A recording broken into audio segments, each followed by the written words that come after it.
Hey you guys, my name is Manik Madaan. I'm a medical student from India who is going to apply to residency this year, and I just recently wrote my Step 2 CK and I scored a 271 on the Step 2 CK, and in this video I'll tell you how I did it.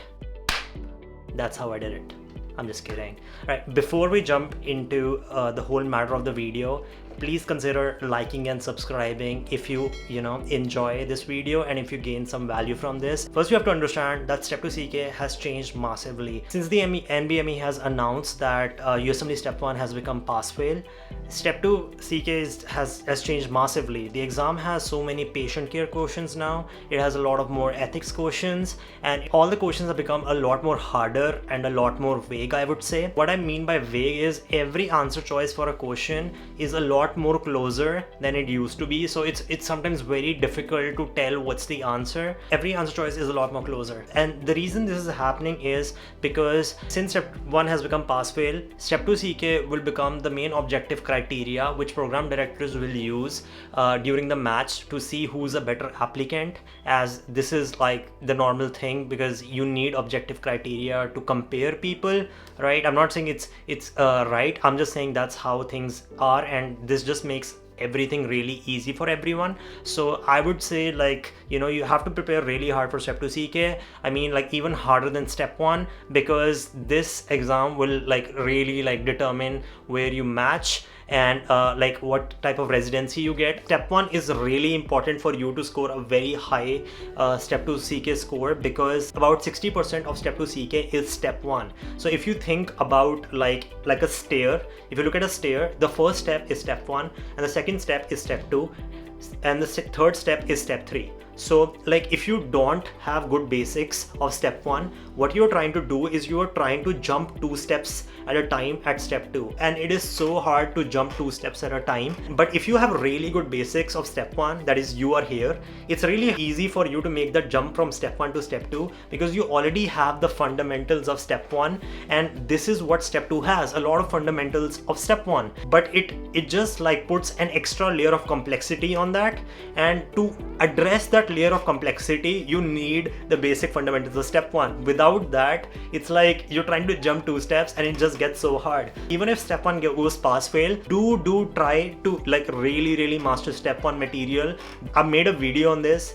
I'll also put a link to it down there for Step 1 preparation, but do nail down Step 1, because you need Step 1 basics to perform really high on Step 2, and without Step 1 basics, I wouldn't have been able to do this. So I took about 4.5 months to prepare for this whole exam. Out of those 4.5 months, 3 months were non-dedicated and 1.5 months were dedicated. What I mean by non-dedicated is 4 hours of study every single day, 4 to 5 hours of study. And what I mean by dedicated itself is 10 hours of study every single day. So in my non-dedicated, I used UWorld, Amboss Library, Tzanki Deck, Divine Intervention podcast, and OME videos. In my dedicated time, I used the Amboss Qbank, I did CMS Forms, I did all my practice tests, which were the NBMEs and the UWSAS, and along with all of this, I was just going through my UWorld notes that I made out of UWorld for all the tables and the algorithms on my iPad. For all the resources, just remember this one line: less is more, right? It's all about using a handful of resources and not a lot of resources. And this is so very contrary to Step 1 preparation, where a lot of us used a lot of resources, combined a lot of resources. For Step 2 CK, that is very tough to do, because UWorld itself is which is the main resource, and we'll get into that, is so big, right? They have about 3,800 questions, and they are increasing it right now. First it used to be 2,700 when my senior gave it, and now it's 3,800, and I feel they're gonna keep increasing it, because Step 2 CK is becoming the main exam for the USMLE itself. I feel you should invest most of your time on the most comprehensive resource there is for Step 2 CK, which is UWorld itself, as it contains most of everything you need for Step 2, except a few things. We'll get into that later, and how you can learn a few things that are important for Step 2 CK, but they are not mentioned in UWorld. So it's a lot more better if you just invest your time in UWorld itself rather than investing it in other resources which are not as comprehensive and have a lot of missing data and might even confuse you, right? Rely on your own judgment. I'm not ordering you to do that. I'm just saying, think about this, because there's like step 2 is very vast, and like doing a lot of resources is gonna just like make everything more tough, because you have to revise those resources too, which gets even more tougher, and covering them is a challenge, man. Revising them is just next level. So the first resource I used for the USMLE Step 2 CK preparation is the Tzanki deck. So the Tzanki deck is like an Anki deck which was made by somebody who's already like written the Step 2 CK, and they have gotten like the most important flashcards for like from UWorld and Amboss into like this deck called the Tzanki deck, and you can just use it to go over the most important subject matter for the Step 2 CK. And the good thing about this Tzanki deck is it's very like small and it's compact, like compared to other decks like the Anki deck, which is also a great deck, but it is just way too much, and I feel like it's way longer. The way I use the Tzanki deck is I just used it to scope out the whole subject matter for Step 2 CK, so that I get an idea of what's coming in this exam and what kind of things I'm going to be seeing, what are the algorithms that might come up, and what is the most important stuff. So like the way I started out with this is I just like put it on this thing called the browse mode, where you can just see all the flashcards like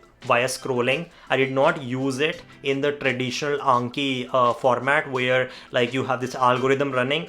I only viewed every card just once, just to like have an idea of what's coming, and I like it's like a 7,000 card deck, so it didn't take me a lot of time. I did like about 1,000 cards a day or something. Like I just browsed through them. I was done in about a week with the Tzanki deck, and the good thing about this was I at least had an idea of what's coming next, and like what I'm gonna be seeing in UWorld, what I'm gonna be seeing in Amboss, all of those things.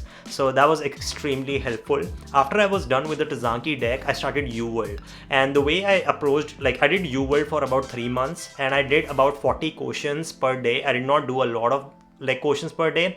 However, please understand that I just did one pass of UWorld. I did not do a second pass because I don't believe in second passes, and I feel like second passes, according to me, for me are a waste of my time, because I don't get to learn a lot from my second passes, because I already know the answer to a lot of questions. So there is no point for me to do a second pass itself. I would like rather make flashcards of that stuff and just go pass through those things very fast, and that's what I kind of did. I'll get into that a bit later. So I did my UWorld every single day for about 4 hours, like sometimes even 5 hours, and it would take me 1 hour to finish a block of 40 questions, and then like 4 hours to go through that block. So it was like 3 to 4 hours. It varied. I used UWorld on tutor mode, because on Step 2 CK what you would see, like for UWorld especially, is the question stems themselves are so long, and if you do it on exam mode, it's gonna take you so much of time, because you're gonna first finish the whole block, and then you have to reread the question stems, because you have to reorient yourself to, okay, what was in that question. So it takes a lot of time on exam mode. So that's why I put it on tutor mode, because it would just be a lot more time saving, right? That's why I used it on tutor mode. And then I did everything on random plus timed. I did not do it in a system-wise manner, because I think that creates a lot of biases when you're doing it in a system-wise manner, because if you're doing a cardio question, a lot of the times the answer comes out to be a cardiac one. Like let's say you're doing a question about somebody who has a lung problem. If you're doing a cardio block, the answer would most probably be pulmonary edema because of some heart issue, compared to a organic lung pathology like ARDS or something. So that's a bias I've encountered a lot. That's why I always do all of this in a random manner, so that, and plus it is more representative of the real exam, which helps way more. So that's how I did UWorld, and I was also making my notes along with this. So what I used was my iPad. So I have an iPad and it has a camera, right? So I would just like take pictures of the most important tables and the most important points that I did not know. So that is very important. I did not take photos of stuff like from UWorld that I already knew, right? I only took points from UWorld that I had no idea about. So I would just take a picture on my iPad and put it on my GoodNotes. So GoodNotes is an app where you can make your notes. It also allows you to store pictures on that notebook and annotate those pictures. So that was pretty helpful. So I just used my iPad for that. I made like a 200-page document of the extremely high yield notes, like, and the extremely high yield facts that I needed. And it was so efficient for me, like, and I was able to finish my revision pretty fast because it was just 200 pages of the most important points. So that was how I revised UWorld. So a lot of people ask, like, what is the best book for the USMLE Step 2 CK? I would not advise you to do FirstAid for the Step 2 CK. I would not advise you to do Step Up to Medicine. I would not advise you to do Step 2 Secrets, because these resources themselves, I feel like, don't cover the vastness of Step 2 itself, and like might even waste your time, because a lot of stuff from these things doesn't even show up. And that's why I don't think these are really high yield. I would say, like, if you want to use a textbook, the one that I did use was the Amboss library itself, which served as a textbook for me. The way I used it was, I used to use UWorld, and while I was doing questions on tutor mode, if I was confused about some explanation, or I wanted to know in detail about something that I thought like was missing in UWorld, some concept was a bit less explained, I would just go to Amboss. I would just search for the term that like was there in the question, and then like I would get like a really nice data on it. The thing I love about the Amboss library, it is updated in regulation with up to date, and all the data there comes from like respected journals, and it is updated all the time. The second thing I love about Amboss is they have this high yield mode, which just cuts out all the extra fluff that you don't need. It just gives you the high yield material for Step 2 CK. The third thing I love about Amboss is the comparison data they have. Like, I'll give you an example. So the thing I was always confused about was Cauda-Equina syndrome versus conus medullaris syndrome, and I was like, how do I differentiate them? And UWorld had no data on that, like no proper explanation, and Amboss had such a nice table which delineated all the important points, the most important points that were different between these two, and that gave me such a nice idea, and I got like so many questions correct because of that. That's why I love Amboss, and I feel like if you want one textbook, that should be Amboss. The other textbook I would advise to use for Step 2 CK would be FirstAid for the Step 1, because Step 2 itself has a lot of Step 1 that's showing up. That helps a lot. A lot of concepts from FirstAid also show up. So if I were to use one textbook, I would use the FirstAid. So OME. So OME, also known as OnlineMedEd, is free video series like for the USMLE Step 2 CK, and now they're also moving into Step 1 territory. However, like I did about 15% of OME videos, and like the reason I stopped, I did not complete all of it, was because it's just basic material. A lot of stuff is missing. There are a few mistakes in the series which you have to look out for.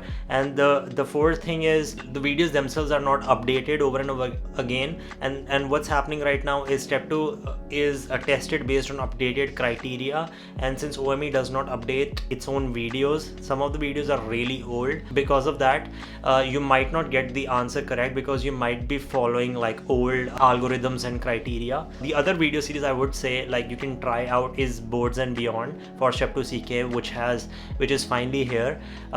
The only caution you need to take out with video series is don't invest too much of your time in video series, because UWorld itself is so lengthy. So be really careful about that. Be very fast with these video series if you do decide to watch them. Try to focus more of your attention on question banks like UWorld and Amboss. Another great resource that you must be aware of is Divine Intervention Podcast. So remember, I mentioned before that UWorld does not cover a bit of the Step 2 CK material that is pretty new. Remember, like I told you, like UWorld covers about 90% of Step 2 CK. So the rest of the 10% you can cover via Divine Intervention Podcast. He has like a lot of new things that you would never have sometimes heard of on his podcast that do show up on Step 2 CK. So there's a lot of important material there. I would recommend listening to all the podcasts, but let's say if you don't have enough time, I would say listen to the military series. Then he has the Clean SP curriculum series, and then he has the risk factor series, and then the ethics one. These are the most high yield on the Divine Intervention podcast. The way I listen to Divine Intervention podcast is in the morning whenever I used to go for working out. I just used to like plug in my headphones and like while working out, I used to listen to him every single day. And trust me, this has paid off in like so many ways. Stuff that he told showed up on the exam. That was crazy. I got so many questions that I never thought could even show up, but they did, and I was lucky I had done Divine Intervention podcast. So now that we have covered like what I used in my non-dedicated, I'm gonna move into resources I used in my dedicated. So the first resources like I just started after finishing UWorld was Amboss. Amboss Qbank is a really great question bank, and it is funny how Amboss is the easier question bank for USMLE Step 2 CK compared to UWorld. It's so funny because for step 1, Amboss was so tough, right? But for step 2, like UWorld is way more tougher compared to Amboss, which is just so funny to me. So I did only 3+ hammer questions on Amboss, so 3, 4 and 5 hammer questions. I skipped the first and the second hammer questions because they were just too easy. The other thing I would say, Amboss was a great addition because Amboss has a lot of questions which are very similar to UWorld, but with a different spin on them. Like I would get to find out my biases where I was like, okay, this is the right answer in UWorld, but then there'll be a similar question on Amboss and I'll be like, is the UWorld answer the right answer? So it would really challenge a lot of my biases and my prejudice, and that made me a better test taker and made me think critically. CMS Forms. So the full form of CMS is Clinical Mastery Shelf, and these forms are like, each form's like 50 questions, and there are forms for each and every specific subject like peds, medicine, neurology, and there are like the main ones are like 6. So you have 6 main subjects, right? CMS forms exist for each and every specific subject, and the latest ones are CMS forms 5 and 6. So I would definitely recommend doing the latest CMS forms, because the thing about CMS forms that you have to know is CMS forms are like one of the best representation of how the new test is, because Step 2 CK has changed massively. What you will notice is the old questions which used to be in the old CMS forms, which were CMS forms 1 to 4 for each and every subject, they are not at all representative of the new test. The new test is a lot more tweaked, a lot more wicked, but the previous test just used to be so simple. CMS forms 5 and 6 will give you kind of a true representation of how the test is gonna be, and I would highly recommend CMS forms, because CMS forms will give you an intro into NBME's thinking. Like NBME has a very different style of thinking than UWorld. I'll get into this later into NBME versus UWorld Discourse. Just know that CMS forms just get you into NBME's mind, and you understand what kind of questions do they value, what kind of concepts do they value, and then you can put your efforts on that. I did them whenever I got free time, like sometimes it was the Sundays. I would just like open up a CMS forms, it's just 50 questions, and just blaze past through it, see what I got right, what I got wrong, and just improve on that. Another important thing I want you to know regarding CMS forms is a lot of things show up from CMS forms. I definitely kind of got a spin-off questions from the CMS forms, like which were very similar to the questions on the CMS forms. The other thing I want to address is the NBME versus UWorld Discourse. What happens like in Step 2 CK, which is very weird, is that NBME doesn't necessarily follow UWorld's algorithms or like sometimes UWorld's teachings, and I'll give you definite examples of this. So a good example of this is, first of all, anorexia nervosa. So UWorld says that there are a few specific criteria based on which you should hospitalize a patient, but when I got a question on the CMS forms on the NBMEs, like the patient wasn't following any of those criteria, yet they needed to be hospitalized, and that was the answer, because that was the correct answer in the NBME, which was very weird. A lot of people got that wrong because they were like, UWorld has a specific set of criteria and this patient doesn't meet any of the specific criteria, and that's why the patient should not be hospitalized. But I marked it hospitalized because I had the idea of how the NBME thinks, and I wasn't going all out on algorithms. I was thinking based on context and what needed to be done. So please do understand that algorithms aren't everything. Like the NBME has a different mindset and of thinking, and you will like definitely see this when you do the CMS forms and the free 120, which I'll go into detail later. So another specific example that I can give you is like spinal trauma. So according to UWorld, if somebody has spinal trauma, the test of choice, the diagnostic test of choice has to be CD. But if you go and like do NBME, the CMS forms, you will discover that it isn't CT, it is X-ray. So NBME is kind of like old school here, and they say like do X-ray because it's cheaper, and like there are like most centers have an X-ray, but UWorld says CT. Like if you were to choose X-ray in UWorld, you would be wrong. And if you choose CT in NBME, you would be wrong. So that's what the discourse is like, and I've already told you. And I saw a lot of this. This is just like 2 examples. There are a few more, but to be aware of how the NBME thinks, CMS forms are a must to do. And I'll get into other practice tests, which will also give you the idea of how the NBME thinks. But definitely do consider CMS forms because it will break your like monotonous attention to the UWorld algorithms, and you'll understand that sometimes context and your gut feeling might even trump algorithms. It's very hard to do this, trust me. Like I was so confused, I was so pissed that this was happening, but this is the reality. This definitely happens. Another thing I want to discuss regarding the NBME versus UWorld discourse is I felt like sometimes UWorld was trying to trick me, like really, like the question stem was written to trick me sometimes, but I didn't see that specific case on my own step 2 CK. The question stems were really long, but I felt none of the questions was trying to trick me. So I would definitely ask you to be careful of that, because I don't want you to overanalyze any question stem on your real exam, just like you do with UWorld. Talking about practice tests, so I wrote my first practice test, which was the NBME 6. I think I wrote it on the 7th of Feb, and what I got on that test was a 271, which turned out to be my real score. Then my second test was on 14th of Feb, and that was the NBME 7, and I ended up scoring a 268 on that. And my last NBME was like a week after that, and it was about like on 21st of Feb, and I scored 279 on that. These scores were really good, but what I really felt with these old NBMEs, that is NBME 6, 7, 8, all of them were so similar, and none of them was as vague as the like real test is. So all of NBME 6, NBME 7, NBME 8 are way easier than what the real test is, and they are in no way representative of the true test. However, the NBME is retiring 6, 7, 8, and it's introducing NBME 9, 10, and 11, which will become the new standard test for the step 2 CK. Like the reason they're doing it is because they know that 6, 7, 8 are in no way real representations of the real test. So that's why they're introducing 9, 10, 11. If you want to do any practice test, I think 9, 10, 11 will be the best ones, because they will give you real insight into NBME's mind, and they will be really representative of how the test is gonna be, which is like super tough. Now that I've talked about this, I want to talk about my UWSA scores, my UWorld self-assessment scores. So I wrote my first UWSA on 28th of Feb, and I ended up getting a 293 on my UWSA 1. My second UWSA was UWSA 2, and it was on 7th of March. And I ended up scoring about 276 on my UWSA 2.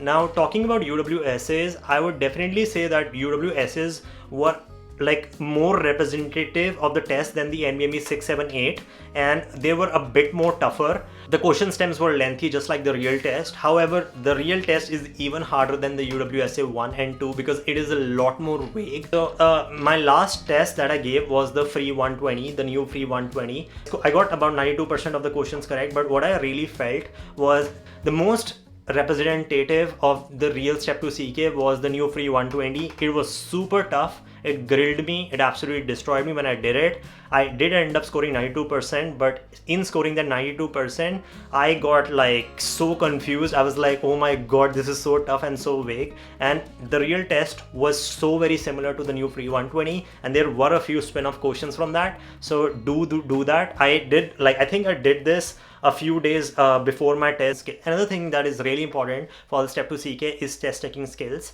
So as you saw that, like I scored like 85% on my first pass of UWorld, and at the same time you can see like all my scores were like really good when I gave all my assessments. The reason for that is because I have really good test taking skills. I'm not trying to brag, I'm just trying to tell you the truth. A lot of people are like skeptical on like how do you get like in my first pass of UWorld on step 1 I got like 93% of questions correct, and my first pass of step 2 I got like 85% correct. And the reason I do so well is because I have an unfair advantage, which is test taking skills. And the way this works is, imagine having fewer options like in the answer choices compared to other people. That is what test taking skills do. By using test taking skills, you can like eliminate a lot of the answer choices in the question. And what happens then is, instead of 5 answer choices, like you're only playing with 2 or 3 answer choices, while other people are playing with 5 answer choices. And now look at this from a viewpoint of 320 questions, right? Like on the step exams, 310, 320 questions, you will start to understand that if I have fewer options on each question, imagine how big that effect would be if I made that happen on like 310 or 320 questions. That effect would be massive, because I'm just playing with 2 or 3 options. The rest of the options just get eliminated using test taking skills, and that's why it's so easy for me to score that high, while other people have like 5 options or 6 options for every single question. And because of that, the probability of them scoring really high goes down. So test taking skills is really important to develop in this exam, and the way you develop them is try to do as many as questions as possible, so that you can kind of develop your own algorithm and framework to think through a question, right? This is what people who score really high do. They have this algorithm, this framework that helps them eliminate answer choices, even like, and come to the answer even if they don't know the answer. A lot of the times I've actually come to the answer without knowing what it is, based on certain clues and certain patterns that I had seen before. And like using my own algorithm, which I call as the exponential advantage. You should definitely check it out. It took me a lot of time to create this, and like 2000 people plus have already used it, and a lot of people have scored really well. I've got such good reviews. People are just blown away of how powerful this thing is. I feel it will help you out a lot. It took a lot of time to make. It took about 21,000 questions in total to draft this framework, where you can come to the answer a lot of the times without knowing it, by ruling out other answer choices based on positive clues and negative clues. Now, ending all of this, I would say just one thing, right? In the real test, just grilled me. I felt so bad after that. By the end, I felt terrible, and you might also. Don't worry about it. Like, no matter how your test goes, if you have good scores for like on your assessments, you will definitely do really well. And I would say just enjoy this test. Don't worry, work for the fun of this test, because it is definitely challenging, but try to be process oriented rather than outcome oriented. And that would be like the best advice I can give you, because then you won't fear the result. You'll enjoy the process, which is grueling, but it's definitely enjoyable. I learned so much from this test, and I'm so happy. Guys, by the way, thank you for watching. Please consider liking and subscribing and commenting if you felt this video was of any value to you, and it will help me out a lot. Take care. Peace.